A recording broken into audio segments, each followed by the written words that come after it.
Looks like we finally found your place. That's what my sister whispered, pointing to my seat in the service corridor next to the cleaning supplies. I could hear the music swelling for her grand entrance. My mother clutched her purse, my father stared at his shoes. I just looked at the gift I'd spent a week choosing, smoothed my emerald green dress, and said nothing. I didn't make a scene. I just stood up, and I walked out. 10 minutes later, as I was starting my car, the entire ballroom erupted in chaos. This is what they didn't see coming. The New Hampshire air was crisp that morning, smelling of old money and autumn leaves. My sister Olivia had picked this mountain chateau for its understated elegance, the kind of place that costs a fortune just to look simple.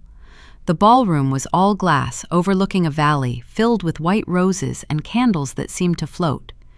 Every table inside was a masterpiece of crystal and silver. My table, apparently, was not inside. I'd driven 4 hours up from New York, my mother's last text message burning in my mind. "Clara, please don't make this difficult. It's Liv's day." That was my role. I was never a person. I was a problem to be managed. The warning, the difficult one, the other daughter. Growing up, we were the textbook example, the star and the shadow. Olivia had her pageants, her ribbons, her trophies. I had my grades, which no one ever asked to see. She'd throw a tantrum and get a hug. I'd solve a problem and get silence. Mom always called me her self-reliant one. Dad called me low maintenance. They both meant the same thing. I was easier to ignore. The last time I saw them all was Christmas 2 years back. The house smelled like cinnamon and forced cheer. Liv was in Aspen with her new fiancé, James, and for once, the tension was gone. Mom asked me to find an old ornament in her bedroom closet. Tucked in the back, I found her old wooden keepsake box. I opened it, curious. It was full of ribbons, dried flowers, and school papers. Olivia's first drawing, Olivia's dance recital program, Olivia's acceptance letter. Not a single thing of mine. Not my graduation tassel, not one photo. Not my name. When I asked her about it, Mom just laughed, like it was a silly question. "Oh, honey, you never cared about that stuff. You were always so independent." That night, I realized there are 2 ways to be forgotten. One is to be lost, and the other is to be deliberately left behind. I thought about that empty box as I walked into the chateau, my heels echoing on the cold stone floor. Through the tall glass doors, I saw them. Mom in a pale gold dress, Dad adjusting his bow tie, and Olivia, a vision in white lace. She glanced over, saw me, and gave me that brief, empty smile she reserves for the waitstaff. A wedding coordinator with a headset rushed over. "You must be Clara?" she asked. "Yes." Her professional smile tightened as she ran her finger down the clipboard. "Ah, yes, you're listed for the corridor table." I laughed, expecting the punchline. There wasn't one. The corridor table? I followed her pointed finger. A single, small, round table, draped in a leftover black cloth, was tucked into the service hallway. It was right by the swinging kitchen doors and a metal cart of cleaning supplies. From there, I could see the whole party, a perfect movie played on mute, but I wasn't in it. I placed my gift on the table, a small box wrapped in blue velvet, and stared through the glass. Inside, Olivia was laughing, her hand on her new husband's arm. My mother was adjusting her veil. Outside, I sat in the cold draft from the service door, telling myself the lie I'd perfected for 20 years. It doesn't matter. You don't need them. But the truth was a hard, cold knot in my chest. Maybe I didn't need them, but that didn't give them the right to treat me like I didn't exist. I tried to fade into the wallpaper, but the hallway was busy. Staff pushed past with trays of champagne glasses and bins of dirty linens. Every time the kitchen door swung open, I got a blast of hot air and the smell of garlic, mixed with the faint sound of violins from the ballroom. Then the music dimmed. I looked up. Olivia was walking toward me, holding her bouquet, a cloud of white silk. She stopped at the doorway, her reflection superimposed over the party inside. "Well," she said, tilting her head, Looks like we finally found your place. I just stared at her. What does that mean, Liv? She gave that little smirk, the one she's had since she was 6, the one that always came before she broke one of my toys. It means, she whispered, that you're not really part of the count, Clara. Not part of the count, as if I was a rounding error. My throat tightened, the kind of ache that comes from swallowing your own voice for too long. Behind her, the photographer was waving. "Olivia, we need the bride." She didn't budge. She was waiting for me to break, to cry, to give her the drama she could blame me for. I didn't. I just held her gaze until her smile started to flicker. "You know," I said, my voice quiet, "the world has always had room for both of us, Liv. You're the one who always needed to take up all the air." Her eyes went cold. "Oh, stop it, Clara. Don't make this about you. It's my wedding day. You could at least try to be happy for me." I let out a short, sharp laugh. "You sat me in a hallway. What exactly am I supposed to be happy about?" For a split second, the mask slipped. I saw a flash of something. Guilt? No. Fear. Then she pulled it back on. "Do you always ruin things? Mom was right. You just love being the martyr." Mom. The name felt like a stone. I thought of that empty keepsake box. "I'm not a martyr, Liv. You just hate that I'm the only one who sees you for who you are." "Huh," she scoffed. "You're just like Dad, bitter and jealous. Face it, Clara, nobody here is missing you." She spun around, her train sweeping the floor, and disappeared back into the light, leaving the scent of expensive perfume. I watched her go. The familiar burn started behind my eyes, but this time it felt different. It felt like fuel. I looked at the small velvet box on my table, the gift. I picked it up. Inside wasn't just a silver locket. It was the truth. 3 weeks ago, I'd had lunch with one of Olivia's former colleagues, a casual catch-up that turned into a confession. Olivia had been boasting for months about her fiancé, James. "He's kind, but so trusting," she'd apparently laughed. "A few stories about my difficult family, and he's ready to give me anything. The house, the accounts, he's a total walkover." My blood had run cold. I hadn't known if I would use that information. Until today. I stood up, walked back to the main entrance. The coordinator was busy. I found the gift table, piled high with designer bags and boxes. I placed my small velvet box right on top of a large one addressed to James and Olivia. My handwriting on the tag was clear.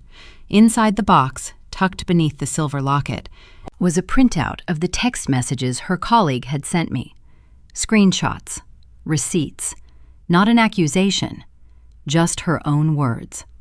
I stepped back, checked my reflection in the dark glass.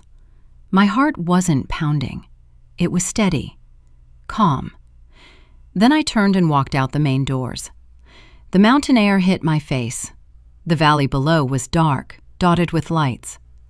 I could hear the muffled sound of applause. They were starting the first dance. I reached my car, the crunch of gravel the only sound. No fight, no tears, just the quiet click of the car door locking. As I started the engine, I looked back at the glowing ballroom, a perfect, fragile box of light. "Okay, Liv," I whispered. "Let's see what happens now." Inside the ballroom, the applause was fading. The first dance was over. James, the groom, spun Olivia, his face full of love. The camera flashes were blinding. It was a perfect moment. And then the gift was opened. It was near the cake. A bridesmaid had brought over a few special gifts. Olivia, laughing, pulled the ribbon on the velvet box. The lid came off. Inside was the locket, and under it the folded papers. "What's this?" she murmured. James leaned over, curious. He picked up the papers just as she tried to snatch them. He frowned, reading the printed text bubbles. A line stood out. "He's so trusting. I cry a little, and he'll sign anything I put in front of him." The music hadn't stopped, but it felt distant. The saxophone wavered. Olivia's smile was frozen, brittle. "It's a joke. Someone is." James didn't answer. He just kept reading, each page worse. Jokes about his boring family. Plans to move her parents into the guest house once the ink is dry on the house. The same smirk she'd given me in the hallway was now melting into panic.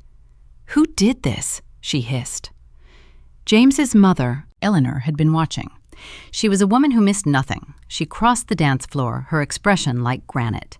"I think you should read all of it, James," she said, her voice cutting through the music. "I received a similar package this morning, forwarded from one of your vendors. It seems you were careless, Olivia." Olivia's face went white. It's not true." James's voice was low, shaking. "It's real, Liv. The dates, they match." He read the last line, a text from her to her friend. "The entire estate will be in my name by summer." A collective, audible gasp went through the room. Phones came up. The DJ, sensing the mood, slowly faded the music.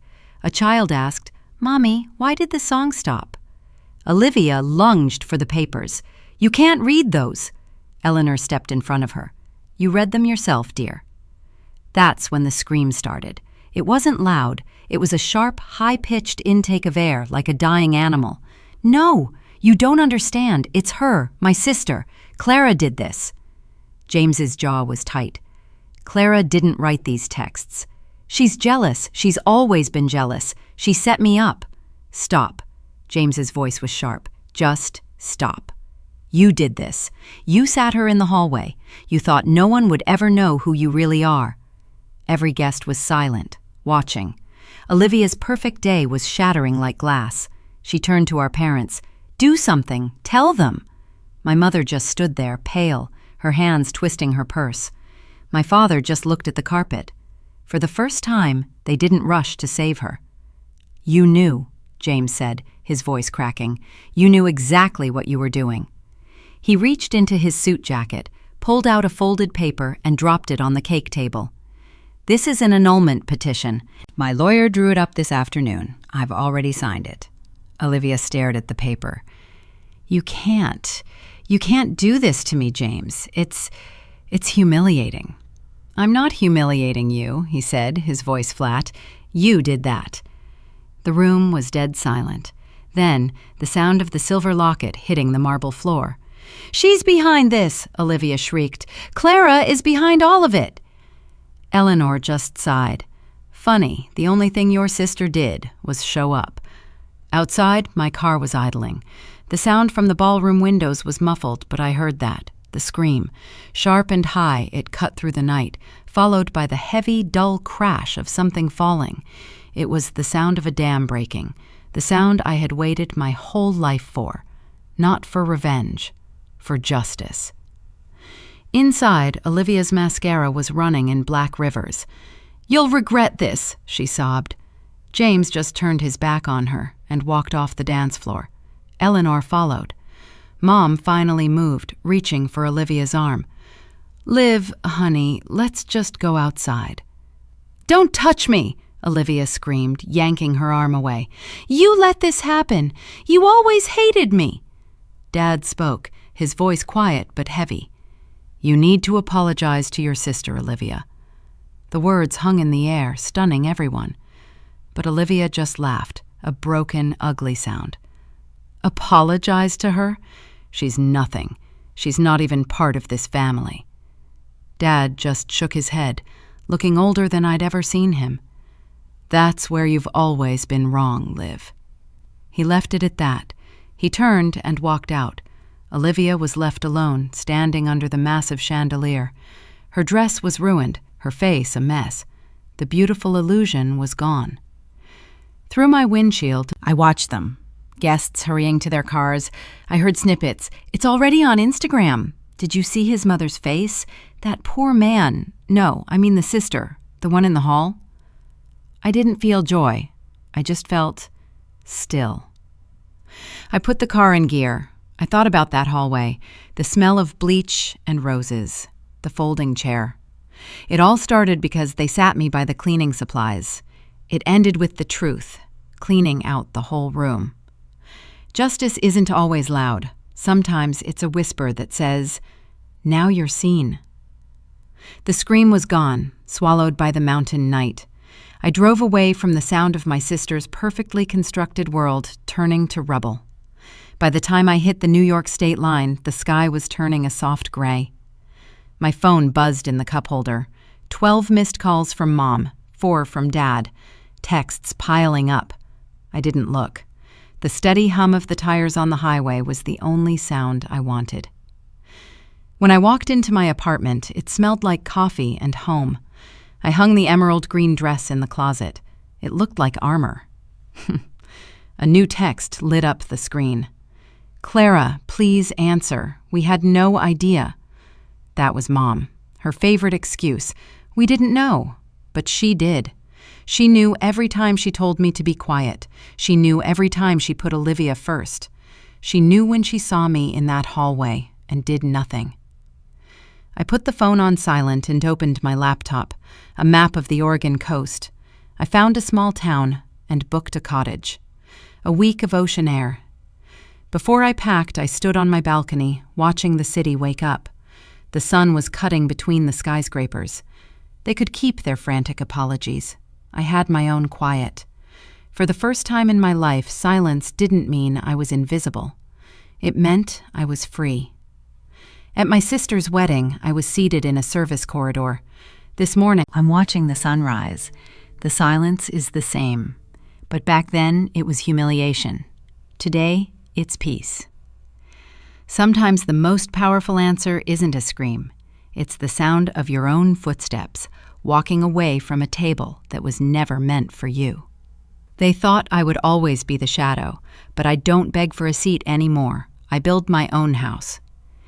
If you've ever been made to feel small by the people who were supposed to build you up, remember this. Walking away isn't giving up. It's finally claiming your own space. Tell me, have you ever had to be the one to walk away?